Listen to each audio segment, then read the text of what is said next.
నమస్తే, welcome to Disha TV. ప్రస్తుతం మనతో పాటు TPCC general secretary Charan Kaushik Yadav గారు మనతో ఉన్నారు. ప్రధానంగా నిన్న కిషన్ రెడ్డి మాట్లాడుతూ ఈ ప్రభుత్వం కాంగ్రెస్ ప్రభుత్వం 5 ఏళ్ళు ఉంటుందో ఉండదో అని మాట్లాడారు. ఏం చెప్తారు? తెలంగాణ రాష్ట్రంలో ఖచ్చితంగా కాంగ్రెస్ పార్టీ రేవంత్ రెడ్డి గారి ప్రభుత్వం ఖచ్చితంగా 5 సంవత్సరాలు ఉంటుంది.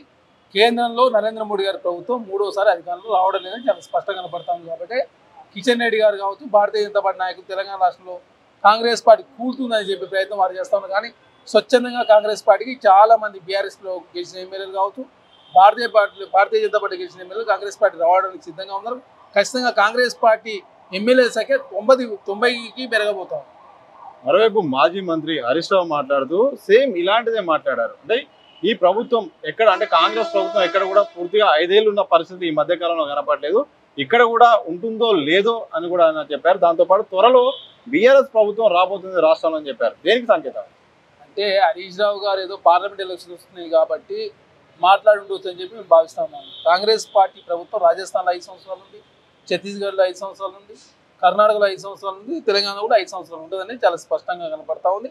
అదే కాకుండా కాంగ్రెస్ ప్రభుత్వం హిమాచల్ ప్రదేశ్లో కూడా కాంగ్రెస్ ప్రభుత్వం ఉంది. అంటే భారతీయ జనతా పార్టీ బీ టీమ్గా ఉన్నటువంటి టీఆర్ఎస్ పార్టీ ఎప్పుడు కాంగ్రెస్ ప్రభుత్వం కూలిపోతుందని చెప్పేసి మీడియా స్టంట్ క్రియేట్ చేసే దానిలో భాగంగా వారి ఎమ్మెల్యేలను కాపాడుకునే దానిలో భాగంగా కాంగ్రెస్ పార్టీ విమర్శ చేసినట్టుగా మేము భావిస్తా ఉన్నాం. సో మరోవైపు కేటీఆర్ ఈ మధ్య మాట్లాడుతూ ఒక పార్టీలో గెలిచిన వారిని ఇంకో పార్టీలో తీసుకున్నప్పుడు డిస్క్వాలిఫై చేయాలి, అది కూడా మీ మేనిఫెస్టోలో కాంగ్రెస్ మేనిఫెస్టోలో ఉంది, మరి ఎందుకు ఈ రాష్ట్రంలో మాత్రం మా పార్టీ మా ఎమ్మెల్యేలను లాక్కుంటున్నారు అని చెప్పారు. కేంద్రంలో అధికారులకు వచ్చిన తర్వాత కాంగ్రెస్ పార్టీ యాంటీ డిఫెక్షన్ యాక్ట్కి సంబంధించి చేంజ్ చేస్తామని చెప్పిన మాట వాస్తవం, దానికి కట్టుబడి ఉన్నాం. తెలంగాణ రాష్ట్రంలో మా ప్రభుత్వాన్ని కూర్చే ప్రయత్నం మీరు చేస్తూ ఉన్నారు. కాబట్టి Bharatiya Janata party BRS party ఒకటే తెలంగాణ రాష్ట్రంలో ప్రజల చేత ఎన్నుకోబడ్డ ప్రజాప్రభుత్వాన్ని కూర్చే ప్రయత్నం చేస్తున్నప్పుడు తెలంగాణ రాష్ట్రంలో మాది కాంగ్రెస్ పార్టీ మేము అధికారంలో ఉండాలా, అదే కాకుండా స్టేబుల్ గవర్నమెంట్ నడవాలా, ప్రజలకు ఇచ్చినట్టు హామీలను నెరవేర్చాలంటే ఖచ్చితంగా కాంగ్రెస్ పార్టీగా రాజకీయ నిర్ణయాలు తీసుకోవాలి. కాబట్టి దానిలో భాగంగా కాంగ్రెస్ పార్టీ రాజకీయ నిర్ణయాలు తీసుకోవడం జరిగింది.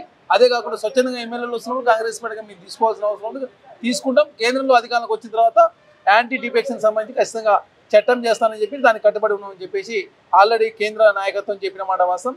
తెలంగాణ రాష్ట్రంలో కాంగ్రెస్ పార్టీగా ప్రజారంజక పాలన అందిస్తూ ఉంటే చూసి ఓరలేక కాంగ్రెస్ పార్టీ కుట్రలు చేసే ప్రయత్నం BRS party Bharatiya Janata party చేస్తూ ఉంది. కాబట్టి తెలంగాణ రాష్ట్రంలో రాజకీయపరమైన నిర్ణయాల్లో భాగంగా ఎమ్మెల్యేలను కాంగ్రెస్ పార్టీలో తీసుకోవడం జరుగుతుంది. ఒకవైపు మీరే అంటున్నారు అంటే బీఆర్ఎస్ పని అయిపోయింది, బీఆర్ఎస్ కనుమరుగా అవుతుంది ఎలక్షన్ తర్వాత అంటున్నారు. మరోవైపు బీఆర్ఎస్ ప్రభుత్వాన్ని కూల్చే కుట్ర చేస్తుందని కూడా అంటున్నారు. ఒకవైపు బలం లేదంటున్నాయి, ఎలాంటి బలం బీఆర్ఎస్ ఉండే అవకాశం? అంటే ఇప్పుడు తెలంగాణ రాష్ట్రంలో బీఆర్ఎస్ పార్టీకి 35 మంది ఎమ్మెల్యేలు ఉన్నారు, భారతీయ జనతా పార్టీకి 8 మంది ఎమ్మెల్యేలు ఉన్నారు. కాబట్టి తెలంగాణ రాష్ట్రంలో ప్రజల మధ్య చిచ్చు పెట్టే ప్రయత్నం, పార్టీ మధ్య చిచ్చు పెట్టే ప్రయత్నం హిమాచల్ ప్రదేశ్లో చేసినటువంటి పరిస్థితి తెలంగాణ రాష్ట్రం రావద్దంటే ఖచ్చితంగా రాజకీయపరమైన నిర్ణయాలు తీసుకోవాలా. ఖచ్చితంగా ప్రజల చేత ఎన్నుకోబడ్డ ప్రజాప్రభుత్వం కూల్చే ప్రయత్నం వారు చేస్తున్నప్పుడు స్వచ్ఛందంగా మీ ప్రభుత్వం కూల్చనీయకుండా మేము కాపాడుతామని చెప్పేసి బీఆర్ఎస్ పార్టీలో ఉన్నటువంటి ఎమ్మెల్యేలు వస్తున్నప్పుడు కాంగ్రెస్ పార్టీ మేము స్వాగతించాల్సిన అవసరం ఉంది, స్వాగతిస్తాం. సో ఎందుకు పదే అంటే ప్రభుత్వం ఉండదు కాంగ్రెస్ పని అయిపోయింది అని బీఆర్ఎస్ నుండి అలాగే బీజేపీ పార్టీ నుండి చాలా నెలల నుండి నడుస్తుంది, అదే వ్యాఖ్యలు మళ్ళీ వస్తున్నాయి. దీని వెనుక ఏమైనా కుట్ర ఉందా లేకపోతే రాజకీయ ఆరోపణలుగా చూడాలా?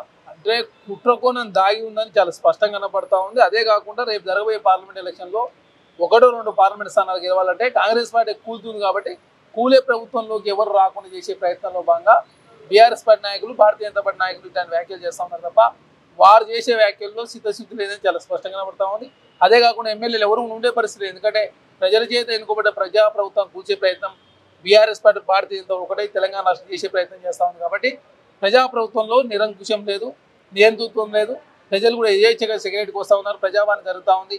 అదే కాకుండా మంచి పరిపాలన అందిస్తూ ఉన్నారు. కాబట్టి ఇట్లాంటి ప్రభుత్వం ఉండాలని చెప్పేసి ఎమ్మెల్యేలు కోరుకున్నప్పుడు ఖచ్చితంగా కాంగ్రెస్ పార్టీగా మేము తీసుకుంటా ఉన్నాం. రేపు జరగబోయే పార్లమెంట్ ఎలక్షన్ల ముందే చాలా మంది ఎమ్మెల్యేలు కాంగ్రెస్ పార్టీకి వస్తూ ఉన్నారు. సో నిన్న కొడంగల్లో సీఎం రేవంత్ రెడ్డి మాట్లాడుతూ నాపై కుట్ర జరుగుతున్నది, నా వెనుక గూడుపుటానే జరుగుతున్నది అని వ్యాఖ్యానించారు. అంటే సొంత పార్టీ నుండి అనుకోవచ్చా? దానికి ఉద్దేశం ఏంటో? సొంత పార్టీలో ఎట్లాంటి కలహాలు లేవు. భారతీయ జనతా పార్టీ వైషమ్యాలు క్రియేట్ చేసే ప్రయత్నం చేస్తూ ఉంది. కాబట్టి డీకేఆర్ను గెలిపించడం వల్ల ఏం ఉపయోగం లేదు. ఆమె కేంద్రంలో అధికారంలో ఉన్నటువంటి పార్టీలో ఉండి జాతీయ స్థాయిలో వైస్ ప్రెసిడెంట్ ఉండి ఈ మహబూబ్నగర్ ప్రాంతానికి ఏం చేసిందనే దాని మీద మాట్లాడింది తప్ప కాంగ్రెస్ పార్టీలో అంతర్గతంగా అందరూ కాంగ్రెస్ ప్రభుత్వంలో భాగస్వాములు అవుతా ఉన్నారు, రేవంత్ రెడ్డి గారు సహకరిస్తూ ఉన్నారు, కాంగ్రెస్ పార్టీ నాయకులంతా కూడా కలిసికట్టుగా పనిచేస్తూ ఉన్నారని చెప్పేసి పెద్ద ఎత్తున చర్చ జరుగుతూ ఉన్నాడు.